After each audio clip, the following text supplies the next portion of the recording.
8ویں پارے کا جہاں پر اختتام ہوا تھا وہاں پر حضرت شعیب علیہ السلام کا قصہ جو ہے وہ شروع ہوا تھا۔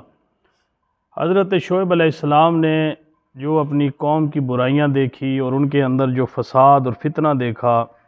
تو انہوں نے ان کو سمجھانے کی کوشش کی۔ وقال الملأ الذین استکبروا، تو وہ متکبر جو سردار تھے تو انہوں نے حضرت شعیب علیہ السلام کو دھمکی دینا شروع کر دی۔ کہا کہ آپ جو ہے وہ اگر ہمیں اس طرح سے آپ روک ٹوک کریں گے اور ہمیں اس طریقے سے آپ روکنے کی کوشش کریں گے تو ہم آپ کو جو ہے وہ اس بستی سے نکال دیں گے، یا پھر دوسری صورت یہ ہے کہ تم بھی ہمارے دین میں آ جاؤ، یعنی وہ جو متکبر سردار تھے وہاں رہنے والے۔ تو اس کے بعد حضرت شعیب علیہ السلام نے ان کو یہ جواب دیا کہ ہم اللہ تعالیٰ پر ہی توکل اور اللہ پر بھروسہ رکھتے ہیں۔ تو اس حوالے سے یہ جو پارہ نمبر 9 جس کا آغاز ہوا ہے اور متکبر بادشاہوں کا ذکر ہوا ہے، وہ حضرت شعیب علیہ السلام کے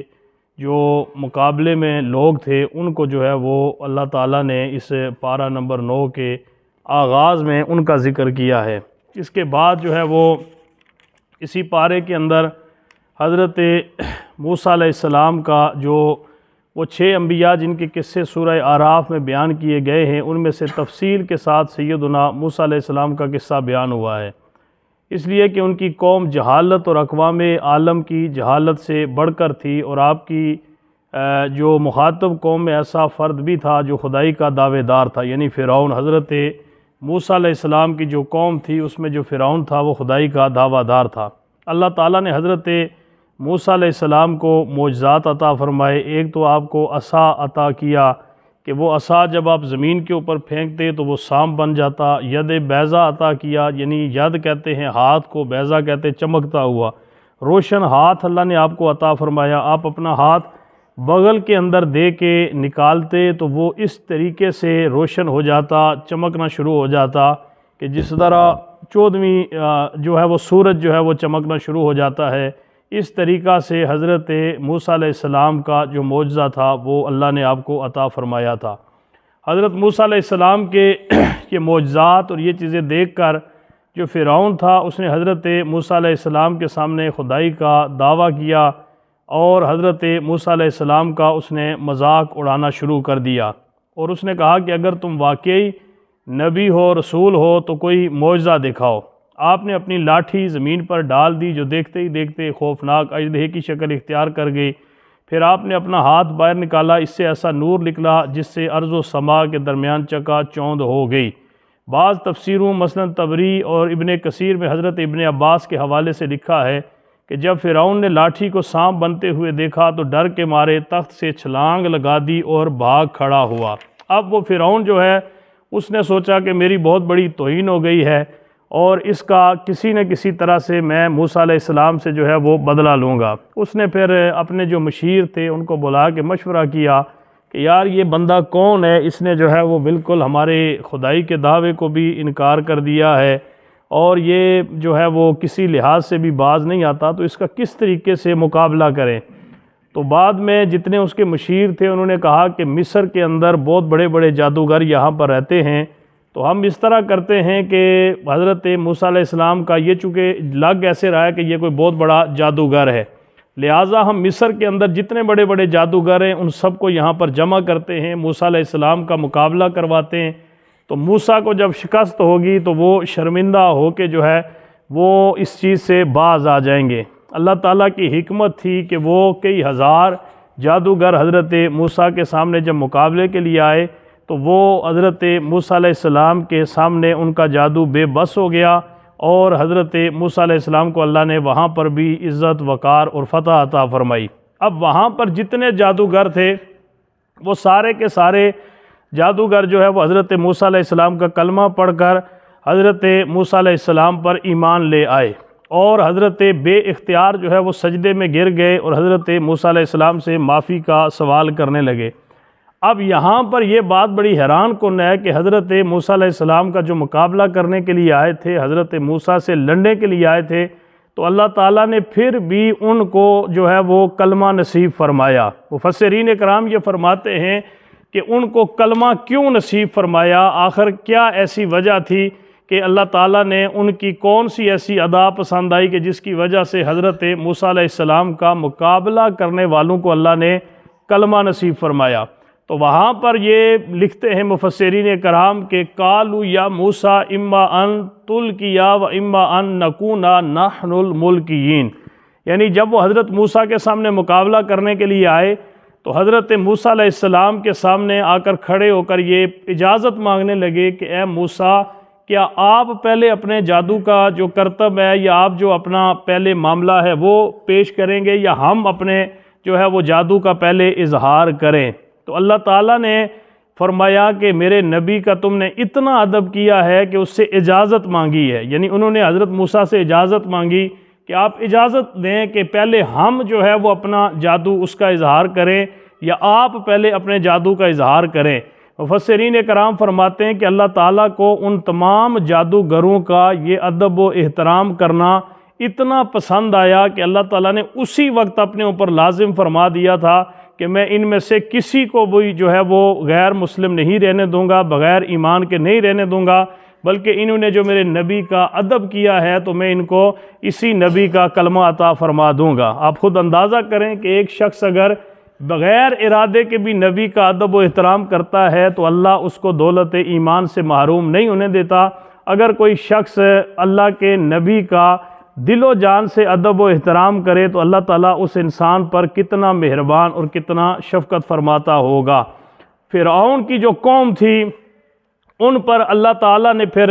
بہت زیادہ مختلف عذاب وہ نازل کیے، چونکہ حضرت موسیٰ علیہ السلام کے ساتھ انہوں نے ہر طرح کا مقابلہ کیا اور ہر طریقے سے وہ حضرت موسیٰ علیہ السلام کو تنگ کرتے رہے۔ پھر اللہ تعالیٰ نے بھی ان کو یکے بعد دیگرے مختلف آزمائشوں اور مختلف امتحانوں کے اندر مبتلا کیا۔ پہلا عذاب ان کے اوپر یہ آیا کہ اللہ نے ایسا طوفان بھیجا جس سے ان کی کھیتیاں تباہ ہو گئی۔ دوسرا عذاب یہ تھا کہ ٹڈیوں کے دل آئے جو درختوں کے پتے چٹ کر گئے۔ ٹڈی دل ایک لشکر ہوتا ہے، یہ پچھلے سال یا اس سے پچھلے سال سندھ کے اندر بھی آیا تھا۔ وہ ایک خاص کیڑی ہوتی ہے، وہ جدھر حملہ کرتی ہے تو وہ ملیا میٹ کر دیتی ہے فصلوں کی، ہر چیز کی جو اس کے سامنے آتا ہے۔ دوسرا عذاب ان کے اوپر یہ تھا۔ تیسرا عذاب یہ تھا کہ اس قدر چچڑیاں پیدا ہو گئی کہ انہوں نے جمع شدہ غلے کو ناقابل استعمال کر دیا۔ یہ جو چچڑ ہوتے ہیں یہ غلے کے اندر، کیا ان کو چچڑی کہتے ہیں، چچڑیاں کہتے ہیں،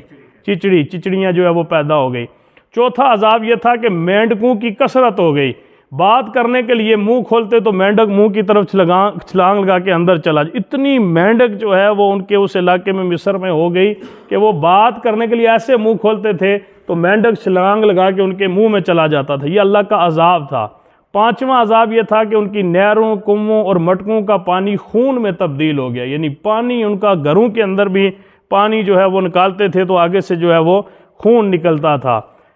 پھر جب کوئی عذاب آتا تو موسیٰ کے سامنے آہو زاری کرتے، رونا شروع کر دیتے اور آ کے کہتے کہ ہم آپ پر ایمان لے آئیں گے، لیکن جب وہ عذاب ٹلتا تو پھر وہ اپنی اس روش کے اوپر واپس جو ہے وہ لوٹ کر آ جاتے۔ پھر یوں ہوا کہ اللہ تعالیٰ نے بنی اسرائیلیوں کو فرعونیوں کے عذاب سے نجات دی اور حضرت موسیٰ انہیں رات کی تاریکی میں مصر سے لے کر نکل گئے۔ آپ کی عدم موجودگی میں ایک سامری تھا جس نے ایک بچھڑا بنایا اور بیلا پھسلا کر اسرائیلیوں کو جو ہے وہ اس بچھڑے کی عبادت کے اوپر لگا دیا۔ آپ واپس تشریف لائے تو آپ کو ان کی مشرکانہ حرکت سے بے پناہ دکھ ہوا۔ یہاں پر جو ہے وہ ایک اسی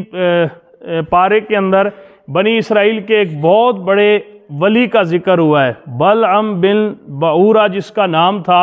اور اس کی مثال اللہ نے دی ہے فَمَثَلُهُ كَمَثَلِ الْكَلْبِ ان تحمل علیہ یلحس او تترک یلحس، یعنی اگر وہ اس کی زبان کتے کی طرح باہر نکل آئی، ایسے کتے کی طرح کہ جس کو آپ جو ہے وہ تنگ کریں تب بھی جو ہے وہ زبان باہر نکالتا ہے، آپ اسے چھوڑ دیں تب بھی زبان باہر نکالتا ہے۔ اللہ کا ایک بہت بڑا ولی تھا جو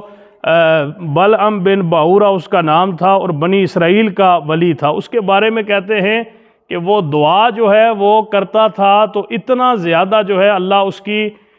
دعا کو جو ہے وہ قبول فرماتا تھا کہ ابھی وہ ہاتھ منہ پہ نہیں پھیرتا تھا، اللہ اس کی دعا قبول کر لیتا تھا۔ اور اسم اعظم جو ہے وہ اس کا جاننے والا تھا، بلعم بن بعورہ اس کا نام تھا۔ تو وہ جبارین کی جو بستی تھی وہاں پر وہ رہتا تھا۔ ایک دفعہ وہ آئے اور انہوں نے آ کے جو ہے وہ کہا کہ آپ یوشع علیہ السلام ایک اللہ کے نبی تھے، ان کے لیے بد دعا کریں کہ یہ جو ہے نا وہ تباہ و برباد ہو جائے، یہ ہمیں بہت تنگ کرتے ہیں۔ پہلے تو اس نے انکار کیا، کہا میں بد دعا نہیں کرتا، لیکن پھر اس نے کہا کہ نہیں جو ہے وہ تو بد دعا کر۔ لوگوں نے اس کو لالچ دیا، کہا ہم تجھے اتنے پیسے دیں گے۔ اس کی بیوی سے جو ہے وہ سفارشیں کروائی کہ اس کو کہو کہ یہ یوشع علیہ السلام کے لیے بد دعا کرے۔ تو پھر مجبوراً جو ہے وہ اس نے ان کی بات مانتے ہوئے جو ہے وہ اس نے حضرت یوشع علیہ السلام کے لیے جو ہے وہ بد دعا کے لیے نکلا۔ بد دعا کے لیے جب نکلا تو بد دعا جب کرنے لگا تو بجائے حضرت یوشع علیہ السلام کا نام زبان پر آئے، وہ اپنی ہی قوم کا اور اپنا ہی نام جو ہے وہ اس کے اندر لینا شروع ہو گیا۔ پھر اللہ تعالیٰ نے اس کے اوپر یہ عذاب نازل کیا کہ اس کی زبان کتے کی طرح باہر نکل آئی اور وہ زمین چاٹتا تھا، اور اللہ معاف کرے پھر لوگوں نے دیکھا کہ وہ اس عبرت ناک جو ہے وہ سزا کے اندر وہ مبتلا ہوا۔ اس کے بعد جو ہے وہ یہ بلعم بن باورہ جو یہودیت کا بہت بڑا عالم تھا، لیکن اس نے اللہ کے نبی کی نافرمانی کی، گستاخی کی، تو اللہ نے اس کو ایک بہت بڑے عذاب کے اندر مبتلا کر دیا۔ اس کے بعد یہ جو پارہ نمبر 9 ہے، اس میں سورہ انفال، سورہ انفال یہ مدنی ہے، اس میں 75 آیات اور 10 رکوع ہیں۔ اس کو انفال اس لیے کہتے ہیں کہ اس میں مال غنیمت کا ذکر ہے۔ مال غنیمت جو جنگ کے دوران مسلمانوں کے ہاتھ لگتا ہے اس کو مال غنیمت کہا جاتا ہے۔ تو اس میں جہاد فی سبیل اللہ کا موضوع جو ہے وہ بہت نمایاں کر کے ذکر کیا گیا ہے، اور یہ سورت غزوہ بدر کے بعد نازل ہوئی۔ غزوہ بدر جو ہے تاریخ اسلام کے جو غزوات جتنے بھی ہوئے ان کی یہ بنیاد اور ابتدا کا یہ غزوہ تھا۔ غنیمت جو ہے وہ مال غنیمت کے حوالے سے اللہ تعالیٰ نے اس پوری سورت کے اندر جو ہے وہ ذکر فرمایا ہے کہ مال غنیمت جو ہے وہ کن کن لوگوں کو کتنا کتنا حصہ دیا جائے گا۔ جس طرح پچھلی سورت جو تھی اس کے اندر میں نے کہا تھا کہ یا بنی آدم، اللہ نے اس کے اندر 5 دفعہ بنی آدم کا خطاب لے کر ارشاد فرمایا۔ تو سورہ انفال کے اندر بھی ایک خصوصیت یہ پائی جاتی ہے کہ اللہ تعالیٰ نے مومنین کو 6 بار یا ایھا الذین آمنوا، یا ایھا الذین آمنوا، یا ایھا الذین آمنوا 6 بار جو ہے وہ اہل ایمان کو اللہ نے اس سورت کے اندر مخاطب کر کے پکارا ہے اور ان کو بلایا ہے۔ اللہ تعالیٰ سے دعا ہے کہ اللہ بھی ہم اہل ایمان کے اندر اللہ ہمیں داخل فرمائے، انبیاء کی گستاخی سے اللہ محفوظ فرمائے،